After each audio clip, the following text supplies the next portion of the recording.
Jordan 4 Black Cat is making a return on November 28, 2025, just in time for Black Friday. Last seen in 2020, this beloved all-black colorway is receiving a key update, Nike Air branding on the heel, replacing the Jumpman logo.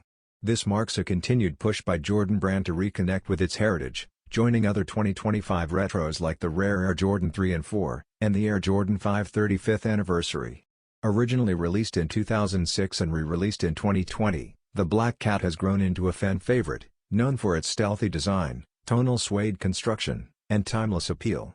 Resale prices for past pairs have soared over $1,000. The 2025 version maintains its iconic all-black look with premium suede, blacked-out hardware, and midsole, but now includes the classic Nike Air heel tab. Expect the pair to drop via Nike SNKRS and select retailers on Black Friday.